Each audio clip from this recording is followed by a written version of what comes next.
Hi, I'm Edward Samuelson. Welcome to the CineFiles, a film show for film geeks by film geeks. Anyway, this week we're going to be interesting a very interesting topic, which is films that been made of TV shows. TV on film, I guess you could say, is the name of this show. The best and the worst. The best and the worst, and ones that are, well, yet to come, I guess.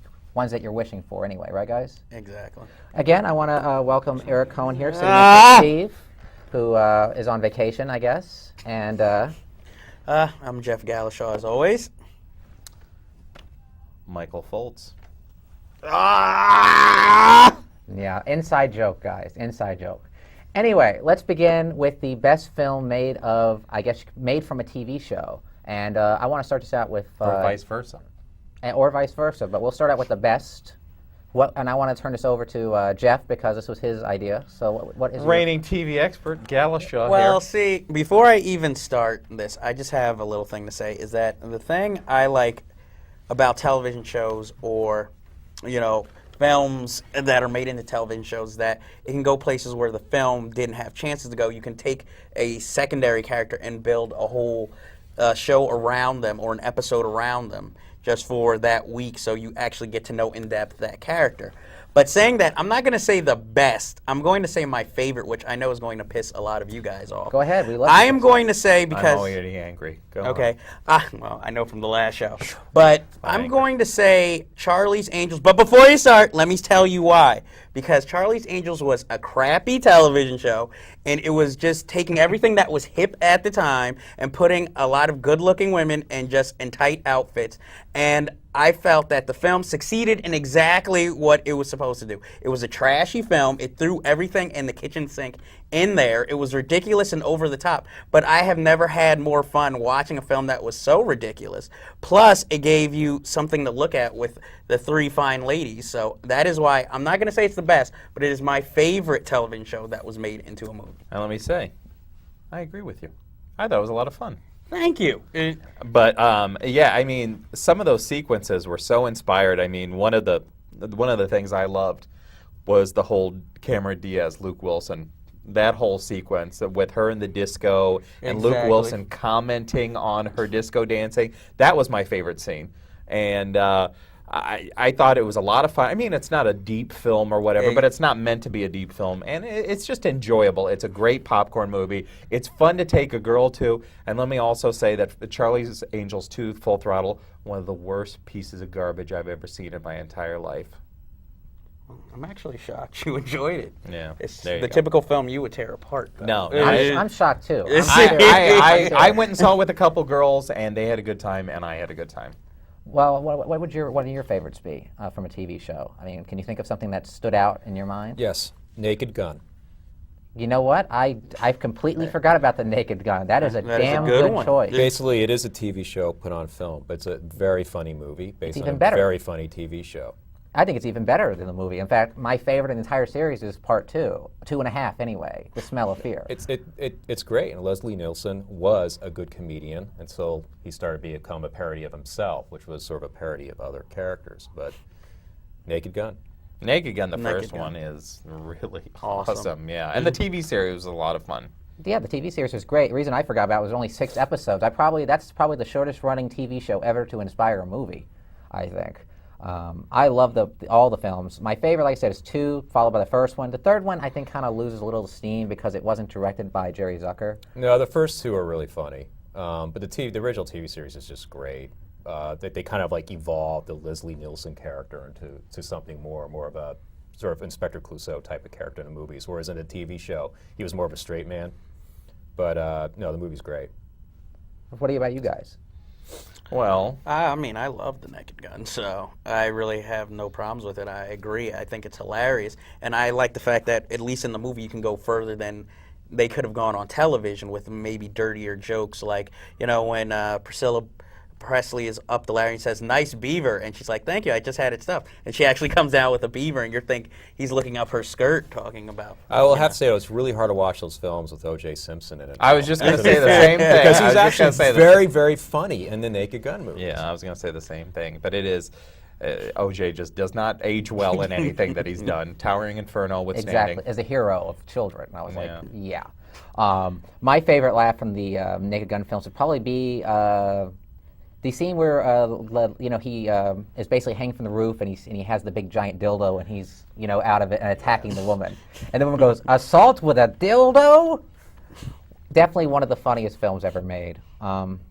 But my choice for one of my favorite TV, movies, based TV would be the Brady Bunch movie, which I think is actually very, very funny. I really like that one too. So did I.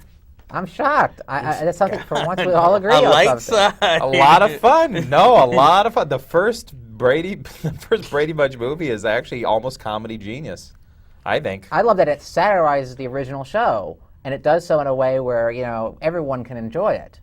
Because it started that trend. That was like it started that trend of, okay, now we're going to do a movie version of a TV show. It's going to be a parody of the TV show, not a straight adaptation. Yeah, you're right about that. It was like probably the first one. Every other one was like a very serious one, or really tried to capture on the actual spirit of the original. I mean, you have Starsky and Hutch, the Dukes of Hazzard, the Beverly Hillbillies. But what the Brady Bunch did is it had a really good. It had a really good sense of itself, and to set up parodies and to set up, the kind of light satire that it did, and poking fun at the original series, and the dialogue was so sharp in it, and the comedy was so amazing. I mean, when the neighbors sit and discuss the Brady house and go, "Don't you think it's weird that that whole family has one bathroom and you never see a toilet?" I mean, that right there, that is funny stuff. And the movie is laced with funny stuff. When he goes, "Well, I wanted to be, what was it? I wanted to be Johnny Bravo, but instead I turned out to be Johnny Rotten," or something like that. And I mean, it's great. It's a great fun. I was going to mention that, actually. I like it. The reason I like it too is that, like you said, the script is great. It was written by Bonnie and Terry Turner, who did a show you don't care for, Jeff, called Third Rock from the Sun. Yes. But this is a great script. Oh, what a drop off! And they did Tommy Boy afterwards, which actually I think Gene Siskel said was the only film in his entire career ever walked out on. But the Brady Bunch sequel's even funny, I think. It's not as good as the first. Not by half. But the one thing I think that the key, too, is the casting is phenomenal in the Brady Bunch movie. Everybody is phenomenal, from Shelley Long and Gary Cole. I mean, they are brilliant. Brilliant. And I love that they're like in the 70s, but yet it's present day. That's the whole gag of the movie, and it works brilliantly. Even the soundtrack is good, because they do that slow dun-dun-dun-dun. How they would introduce the TV show all the time, that lazy, the lazy intro, instrumental intro that they did with the theme song, that they would have that bring in to introduce the Bradys in the show. And it was very funny. It's something that us Gen Xers will watch and we'll all enjoy. I have not seen the Brady Bunch movie. Oh, well, you're missing out. And that's why you're a replacement. You're our resident scab. But any other ones that stand out for you guys? That ones that you've really enjoyed? To me, I think the one that I just absolutely adore is Twin Peaks: Fire Walk with Me. I mean, that was, when that movie came out, that was to be the prequel for the Twin Peaks, the series. We were supposed to really get an idea and the real backstory with Laura Palmer, and oh my God, it was phenomenal. I know a lot of people disliked it, and I think for the people that dislike Twin Peaks: Fire Walk with Me, you probably weren't a fan of Twin Peaks, and you're not a fan of David Lynch, and you really need to shut the hell up, because it shows a lot of imagination. It's very strange. It's a very strange film. I mean, David Bowie's cameo in it is one of the most bizarre things I've ever seen in film history, but it's also incredibly cool and creative and wonderful, and the dialogue is really interesting, and the soundtrack is really cool, and there's just so many wonderful things about Twin Peaks: Fire Walk with Me. The ending sequence when they're in Canada and they go in that bar. Yeah, they go in that bar, and there's that woman performing the song naked, and I mean, just these wonderful, wonderful, surreal David Lynch qualities where he lets his imagination run, and David Lynch, when he's tethered, is not good. When he's allowed to roam free, it's a wonderful thing. And for anybody that saw Twin Peaks: Fire Walk with Me and just didn't get it at first, I say, see it on DVD. It's not the complete cut. You can only get the complete cut in Europe. But see the DVD now, and it's really fun to watch. And the TV series was one of the best in history. I saw it in the theater, and I really hated it. But to be fair, I didn't really watch the TV series. I think the problem was with that film is that you really had to be a fan of the TV series, like you said. So when I finish the complete seasons 1 and 2, I will give Fire Walk with Me another chance. Because you said it has to be in that universe. Well, I liked Fire Walk with Me because I was a fan of the series, but it is one of those movies that has one of the most cringe-inducing scenes I've ever seen in a film. When they're doing the autopsy on the girl and they start taking out her fingernails to find things underneath it, that was really hard for me to sit through. But other than that, I love the film. Wow, that's very weird. It's like I hear, it's just, of all films I've ever, that are out there, I hear such different reactions. I know people who just think it's like the worst piece of shit ever made, and I hear people think it's Lynch's finest hour. So I am going to give it another chance. I promise. I'm neutral on the film right now. I'm actually on the fence on Fire Walk with Me, and I was a fan of the Twin Peaks series, and I am a big David Lynch fan. You're going to hate me for saying this, but I thought that I actually felt Fire Walk with Me was a cash-in for David Lynch. I think the writing in it, his imagination is brushed all over that. I mean, I think the studio once. I'm willing to I think the revisit studio gave him an opportunity to make it, and he's like, you know something, you're giving me the green light on this, I'm taking it. Because it is so weird. I mean, it's got Lynch stuff all over. When the old man is sitting there at the bar with this beautiful French woman talking in his ear, and Chris Isaac and Kiefer Sutherland are trying to get information out of the waitress, and the old man looks over and goes, "Are you talking about that little girl that was killed?" And Chris Isaac leans over and goes, "Yes, sir. Do you have any information about this case?" And he goes, "I know shit from Shinola." And then Kiefer Sutherland and Chris Isaac looks at the old man, then they go back to trying to talk to the waitress. And a minute later, the old man goes, "Are you talking about that little girl who was killed?" It is clear that this man is retarded, but he's got the friend. And then you get the boy, David Lynch's actual son, who makes a cameo in the film. And you get to see what's going on in the Black Lodge, which was something that was always talked about, especially in the second season of Twin Peaks. And you get to see inside the Black Lodge, and just like I said, it's his imagination run rampant. And maybe it's a case of Peter Jackson, which we mentioned on a couple earlier episodes, that you want maybe some of him should be reined in. But I will Well, I just thought it was David Lynch being weird for weird's sake. Kind of the problem I had with Twin Peaks towards the end of its season, where it was just like they established this kind of trend with the show, and now they were sort of competing with themselves, out-weird themselves as it ran David towards the end Lynch of the season. also had I a just felt three- like Fire Walk with Me was sort of symptomatic of all that. Fire Walk with Me, as you said, was it wasn't as big in America as it was overseas. I mean, in Japan, they have tours where the people come over and actually look at the town. And I've seen Laserdiscs where they actually have like music set against the actual real locations. It's huge overseas. Well, That's why the film was made. they have Twin Peaks tours up in Washington still, and you can go and stay at the hotel. I got to give credit though, David Lynch. That is probably, I still to this day cannot believe that that man got something that bizarre on television, on network television for 2 seasons. Well, see, it didn't start out brilliant bizarre. show. It was a started great out show. very like film noir type, with this murder mystery in a small town or whatever. And to be fair to Lynch is, a lot of people started dropping off because it started getting more and more bizarre. But Lynch had planned that whole thing out with Mark Frost, his producer, for 3 seasons. It was supposed to be a 3-season arc. So everything was planned out, unlike some shows where they're kind of writing on the fly and going, what do we do to top ourselves this week or anything like that. It was a 3-season arc that was stopped after 2 seasons. So, But anyway, I'll give it another shot, I promise. But let's get on to the worst films made from a TV show. And I can already give you mine. That's so easy. There's so many. There's so many. I mean, basically, it's very rare when you get one that's actually a really good one. Basically, you can even say Twin Peaks is a decent film to a lot of people, so it's good, but there's a lot of ones that everyone just says are wretched, and I think the one for me would be the Beverly Hillbillies, directed by Penelope Spheres. A terrible TV show and an even worse movie, with a lot of great character actors. and what a drop-off for Penelope Spheres. From Wayne's World. It was her next film after Wayne's World. I mean, you have Dabney Coleman, who I love, you got Lily Tomlin, you got Jim Varney, as Jed Clampett, Dietrich Bader. I mean, it should have been a fun Leachman. movie. It should have been a fun little movie. And Erica Laniak is, I forgot the daughter. Betty Sue or Betty whatever. Sue. It should have been a fun, half an hour and a half diversion, but it was wretched and unwatchable. And I didn't watch it, so there you Neither go. did I. Well, good. You saved yourself an hour and a half of your life you'll never get back if you did. What would your choice be, Mike? I'm not sure if it's the worst one I've ever seen, but it was very disappointing and it was very strange. It was one of the most strangely paced films I've ever seen in my life for what it was supposed to be, and it was Fat Albert, the movie. You saw that. I saw Fat I saw it. Albert, the movie, and it had this terribly simplistic plot that should have been a little bit.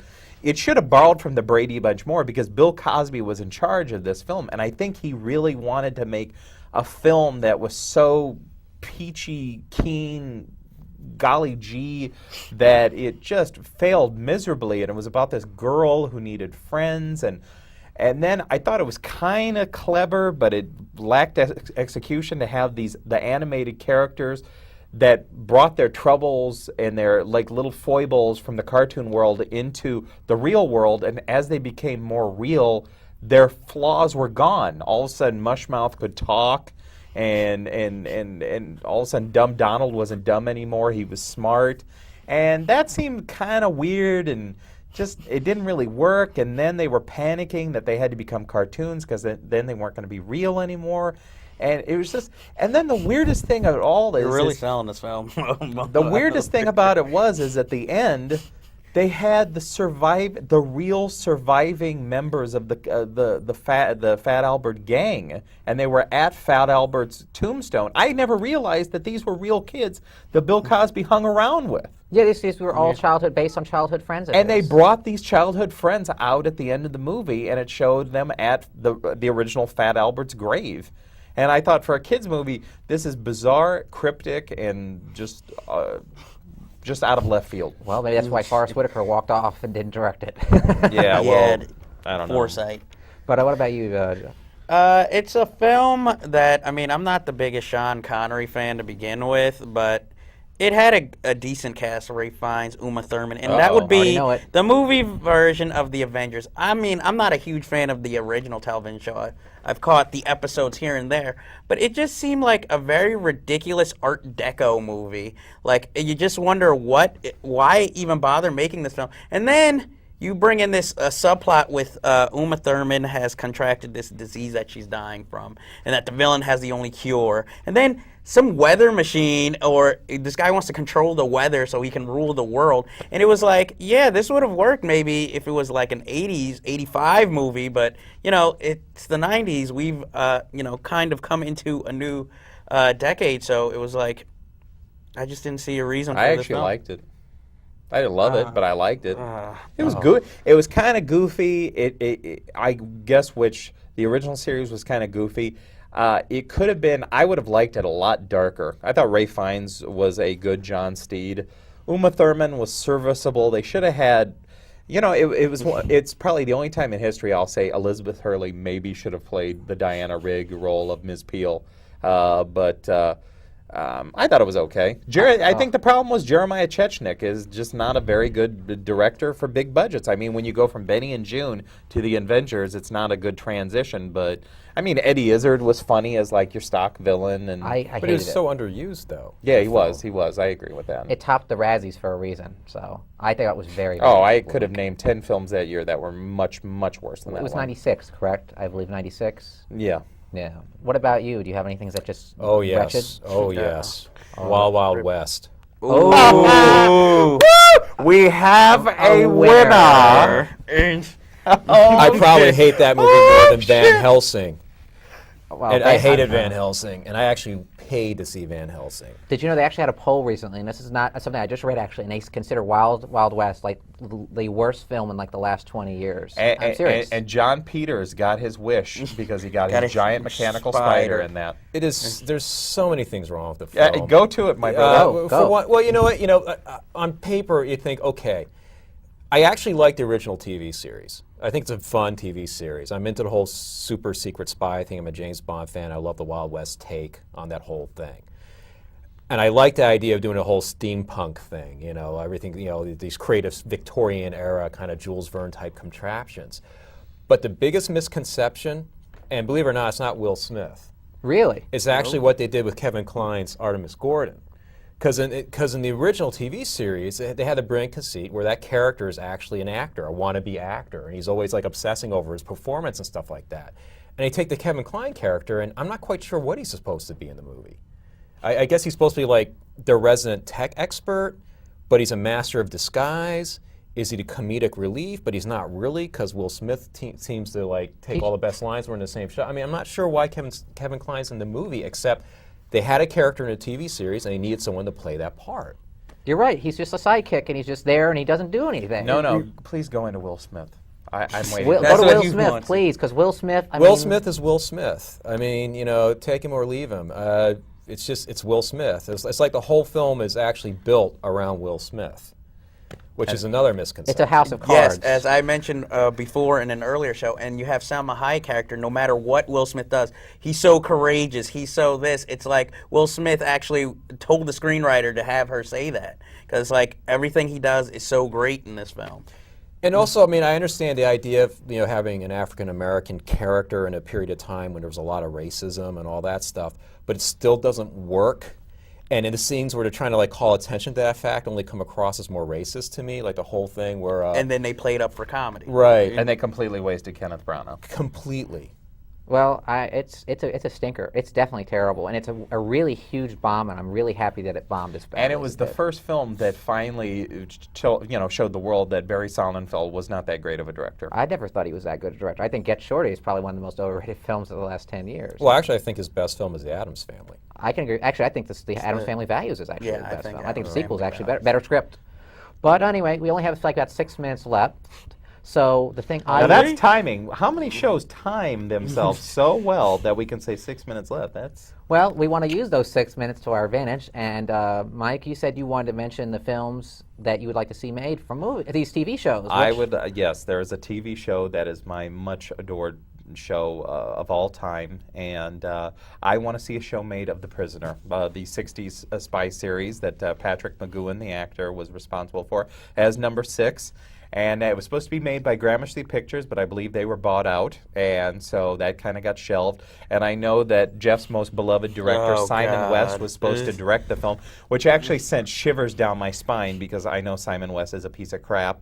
But the one thing that helped me along, I know the original casting for number 6 was supposed to be Mel Gibson, and at first I didn't like that because he had starred in a lot of crap. And then this good-looking girl at a video store goes, "Hey, you know, The Road Warrior is number 6. How can you beat that?" And I thought, oh, that's not bad. And then Simon West talked about wanting Russell Crowe as in the role of number 6.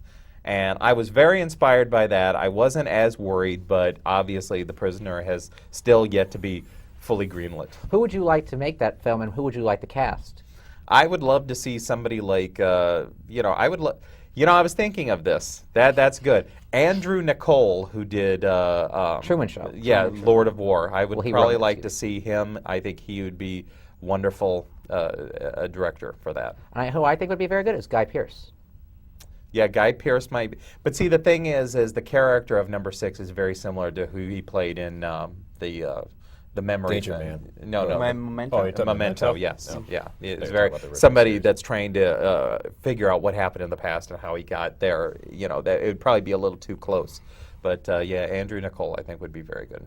What about you, Jeff? What would yours be? I don't really have a television show that I would like to see a movie made from. If it was a movie made from it would probably be just so I could have closure with the series that might have gone off the air too soon. The Jeffersons? No, not the Jeffersons. It's bad enough we have the Black Honeymooners Oh, yeah. made in Ireland for some reason. But, I really couldn't really think of any because most of the shows I like, they work because each week they grow or they add something more to the overall product. And I don't think within a 90 or 2-hour movie you could really get as much out of it.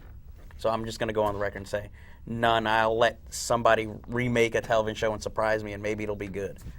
Really? So there's nothing you would like to see at all? I mean, what shows do you like? I mean, I like shows that usually get canceled. I like Arrested Development. I like Lost, another one of his favorites. I liked Boomtown, which they canceled way too soon. But Boomtown is just something like Rashomon that has already been made a movie of. So it really, unless you update the story, but so many movies try and fail to do that already. All right, we get your point. So basically, you're happy what's out there. What about you, Eric? Yes. Simon and Simon. No. No, oh God, no. Actually, I know they've been made into movies before with the actual cast from the TV series, but I think we're ready for a Man for Uncle movie. I really think we're ready for that. Like a good updating, kind of maybe a postmodern take on the whole super spy thing. Uncle. As long as you do not have George Clooney as Napoleon Solo and Quentin Tarantino as Anton Yuriekin, Which or they were whatever, really going to they were going to do that. right? Yes, that's Who would good you like to development. Who would you like to cast in it and direct it if you had a choice? Well, it would depend on how they would update it. I mean, I've had this idea.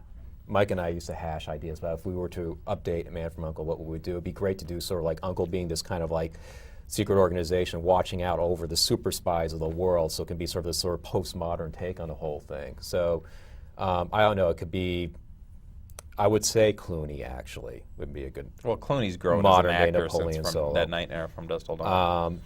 But you know, if you want to go somewhere irreverent, maybe Ethan Hawke would be an interesting choice. So you'd make it like a spy movie with some kind of like espionage stuff in there, and just like kind of like not Cold War, but like today's society. Like we're today, saying. but a little more nudge, nudge, wink, wink, kind of, you know, like I said, more of a postmodern take on it. All right. Well, we only got a minute left, so I'm going to make mine real quickly. Mine would be All in the Family. I would love to see All in the Family done for a movie, and I would like, actually, believe it or not, you're guys are going to look at me like I'm crazy. I'd like to get Rob Reiner to direct it, because I think it'd be interesting. Well, first of all, I always look at you like you're crazy. Thank Second you. of all, the Archie Bunker role can be played by Mel Gibson again as a grumpy racist. You know what? That wouldn't be too I far don't of think a you have to be stretch. acting. Or no, actually Mel Gibson's dad, who could just deny the Holocaust throughout the whole movie. Yeah. Well, he didn't need to act. I could just play himself, basically. Anyway, that concludes this show. I thought it was pretty interesting. I'm surprised that you didn't have any choices at all, Jeff, for TVs. Thanks a movies. lot. Sorry. Can't we have anything nice? Well, No. we told you which movies to avoid.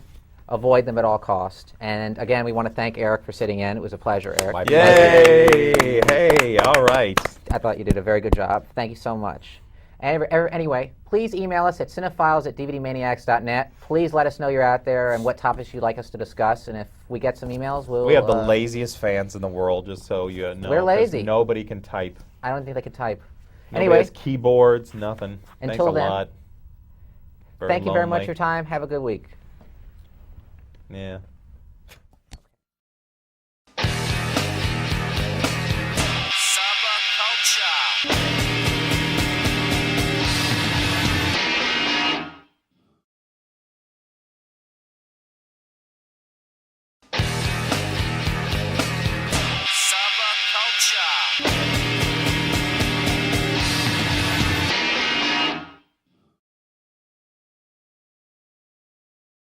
I'm not going to say it's the best, but it is my favorite television show that was made into a movie. And let me say, I agree with you.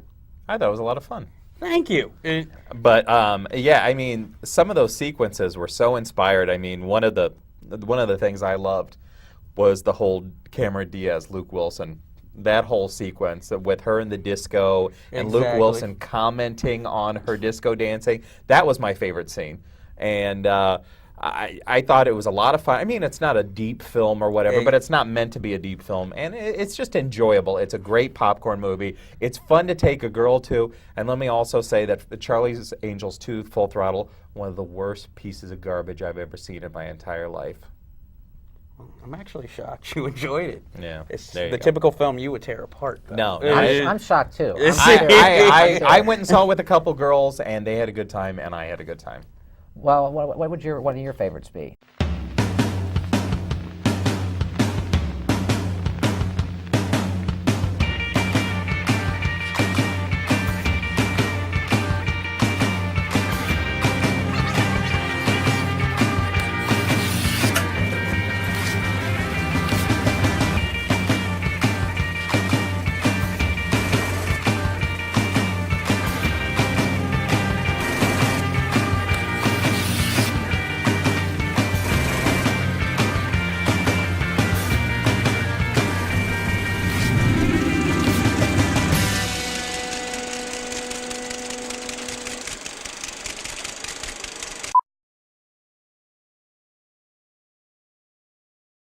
Hi, I'm Edward Samuelson. Welcome to the CineFiles, a film show for film geeks by film geeks. Anyway, this week we're going to be interesting a very interesting topic, which is films that been made of TV shows. TV on film, I guess you could say, is the name of this show. The best and the worst. The best and the worst, and ones that are, well, yet to come, I guess.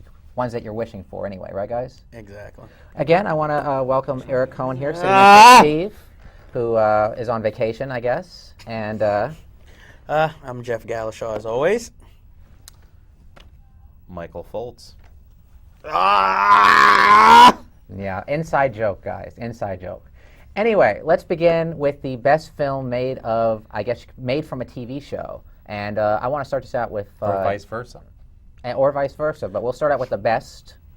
And I want to turn this over to Jeff, because this was his idea. So what is Reigning TV expert, Galashaw Well, here. see, before I even start this, I just have a little thing to say, is that the thing I like about television shows or, films that are made into television shows, that it can go places where the film didn't have chances to go. You can take a secondary character and build a whole show around them or an episode around them just for that week, so you actually get to know in depth that character.